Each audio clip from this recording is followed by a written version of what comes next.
দেশকে নিরাপদ জায়গায় নিয়ে যেতে সবাইকে একসাথে কাজ করার আহ্বান জানিয়েছেন সেনাবাহিনী প্রধান জেনারেল ওয়াকারুজ্জামান। সকালে খেতাবপ্রাপ্ত ও বীর মুক্তিযোদ্ধা সেনা সদস্য ও শান্তিকালীন সেনা সদস্যদের সংবর্ধনা ও পদক প্রদান অনুষ্ঠানে তিনি এ আহ্বান জানান। অনুষ্ঠানে সেনাবাহিনী প্রধান 2023-2024 সালের শান্তিকালীন সময়ে বিভিন্ন সময়ে গুরুত্বপূর্ণ কাজের স্বীকৃতিস্বরূপ 5 জনকে সেনাবাহিনী পদক, 5 জনকে অসামান্য সেবা পদক ও 18 জনকে বিশিষ্ট সেবা পদক সহ 28 জনকে পদক পরিয়ে দেন। অনুষ্ঠানে খেতাবপ্রাপ্ত ও বীর মুক্তিযোদ্ধা সেনা সদস্যদের মহান মুক্তিযুদ্ধকালীন বীরত্বগাথা ও শান্তিকালীন পদকপ্রাপ্তদের কর্মকাণ্ড তুলে ধরা হয়।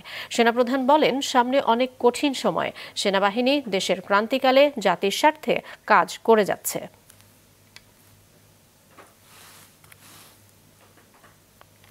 এই সেনাবাহিনী দেশের ক্রান্তিকালে অনেক ভালো কাজ করে যাচ্ছে। দেশ এবং জাতি এই সেনাবাহিনীর কাছে কৃতজ্ঞ।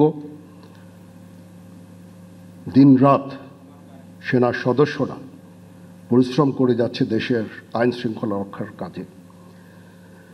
তাছাড়াও আমরা দেশ এবং জাতি গঠনের বিভিন্ন কাজে আমরা নিয়োজিত আছি। আমরা সবাই মিলে যদি কাজ করি, ইনশাল্লাহ আমরা এই দেশের এই ক্রান্তি লগ্ন থেকে দেশকে উদ্ধার করতে সক্ষম হব, একটা শান্তি সুশৃঙ্খল ভবিষ্যতের দিকে যেতে সক্ষম হব।